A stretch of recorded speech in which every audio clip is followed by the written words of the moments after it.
കൊല്ലത്ത് വ്യാജ തിരിച്ചറിയൽ രേഖകളുമായി ബംഗ്ലാദേശ് സ്വദേശികൾ പിടിയിലായ സംഭവത്തിൽ പ്രത്യേക അന്വേഷണ സംഘത്തെ രൂപീകരിച്ചിട്ടുണ്ട് റൂറൽ പോലീസ്. കൊട്ടാരക്കര ഡിവൈഎസ്പിയുടെ നേതൃത്വത്തിൽ 11-അംഗ സംഘത്തിനാണ് അന്വേഷണ ചുമതല. കേന്ദ്ര ഏജൻസികളും വിവരം തേടിയിട്ടുണ്ട്. അതിനിടയിൽ ഒരു ബംഗ്ലാദേശ് സ്വദേശി കൂടി പിടിയിലായിട്ടുണ്ട്. ഷമീർ വിവരങ്ങളുമായി കൊല്ലത്തും ചേർന്നു. ഷമീറെ, ഗുരുതര സ്വഭാവമുള്ള ഒരു വിഷയമാണിത്. എങ്ങനെയാണ് പോലീസ് നീക്കങ്ങൾ?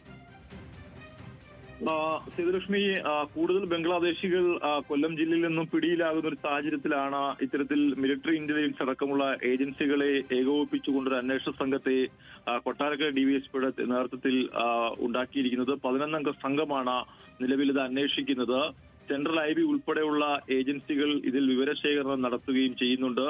എന്തായാലും കഴിഞ്ഞ ദിവസങ്ങളിൽ പലരും വ്യാജ ആധാർ കാർഡ് ഉൾപ്പെടെ നിർമ്മിച്ച് ഇവിടെ കുടിയേറിയവരാണ്. പലരും ബംഗ്ലാദേശിൽ നിന്ന് എത്തിയത്. മത്സ്യബന്ധന മേഖലയിലും അതുപോലെ തന്നെ ജില്ലയുടെ കിഴക്കൻ മേഖലയിലുമൊക്കെ ആക്രി കച്ചവടവും മറ്റുമൊക്കെ നടത്തി ജീവിക്കുന്ന ആളുകളാണ് ഇത്തരത്തിൽ പിടിയിലായിട്ടുള്ളത്. അതുകൊണ്ട് തന്നെ വളരെ ഗൗരവത്തോടു കൂടിയാണ് ഈ അന്വേഷണം നടത്തുന്നത്. ഇവർക്ക് വ്യാജരേഖകൾ ചമച്ചു നൽകിയ ആളുകളെ കുറിച്ചും അന്വേഷണം നടത്തുന്നു. കഴിഞ്ഞ ദിവസം നൻഡു ഹൊസൻ എന്ന ആളാണ് പിടിയിലായിട്ടുള്ളത്. ഇയാൾ ഒരു ആക്രിക്കടയിലെ ജീവനക്കാരനായിരുന്നു. എന്തായാലും ATS സംഘമാണ് ഇയാളെ പിടികൂടിയിട്ടുള്ളത്.